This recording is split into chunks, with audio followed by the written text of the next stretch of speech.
Joseph and Romane, the mystery of the garden. One sunny morning, Joseph and Romane were playing in the garden, running between the olive trees and the lavender bushes. The song of the cicadas echoed in the warm air, and a light breeze made the wild grass dance. Suddenly, Joseph stopped dead in front of the small vegetable garden that their dad carefully tended. "Look, Romane! There are strange prints in the ground," he said, pointing to a series of small tracks lined up between the strawberry plants and the tomato plant. Romane crouched down and observed carefully. "Is it a monster?" she asked, her eyes wide. Joseph laughed. "No, but it's a mystery. Something came here last night and we have to find out what." The two children decided to investigate. Joseph, who loved detective stories, took a stick and began to draw the prints on the ground to compare them. "They're small, with 3 toes. It's not a cat." Romane, for her part, was looking around the vegetable garden. Her gaze was drawn to a surprising detail. "Look, there are some strawberries missing. Someone ate them." Joseph frowned. "A strawberry thief," he cried excitedly. They ran to get their mother to tell her about their discovery.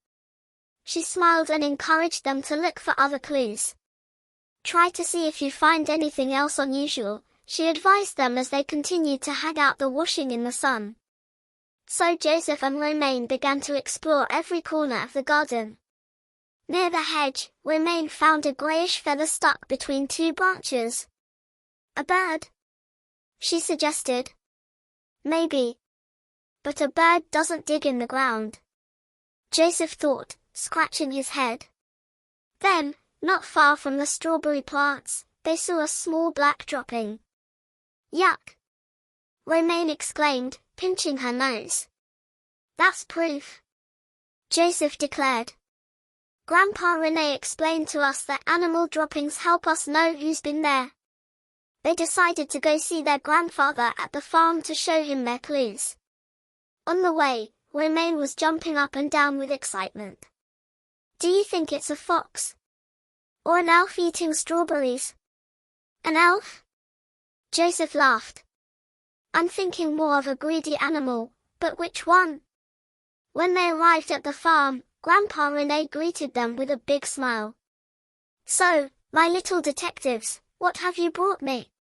Joseph showed him the drawing of the footprints, the pen, and explained the story of the missing strawberries.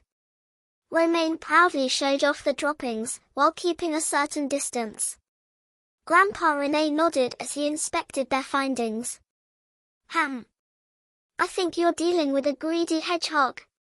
Romane opened her eyes wide. "A hedgehog? But it eats strawberries." "Oh yes," confirmed their grandfather. "Hedgehogs like ripe fruit, and they often leave little footprints like these. And look at the droppings you found, Joseph, they probably have seeds in them." The children were delighted to have solved their first riddle.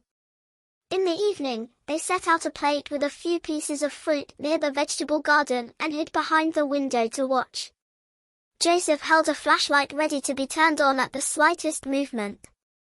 Shortly after nightfall, a little hedgehog poked its nose out from between the leaves and came closer, sniffing.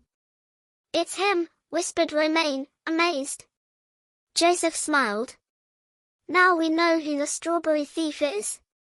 They remained silent, watching the little ball of spikes advance timidly. The hedgehog sniffed the air, casting cautious glances around him. Then, reassured by the absence of danger, he approached the plate and began to nibble on a piece of strawberry. Romane stifled an amazed laugh. "He's so cute." Joseph, fascinated, whispered, "Look how he's holding the strawberry with his little paws. He looks like a real gourmand." For long minutes, the children remained motionless, captivated by the spectacle. At times, the hedgehog would stop, sniff around, then diligently resume his meal. When he was done, he slowly moved away, disappearing under the lavender bushes. "We'll call him Fripple," Romane declared enthusiastically. The next morning, they told their parents about their adventure, proud to have discovered the secret of the garden. Their mother explained to them that they could set up a little corner for the hedgehog, with leaves and a shelter, so that he would feel safe. Thus, Joseph and Romane learned that observing nature and understanding its mysteries was a great adventure in itself.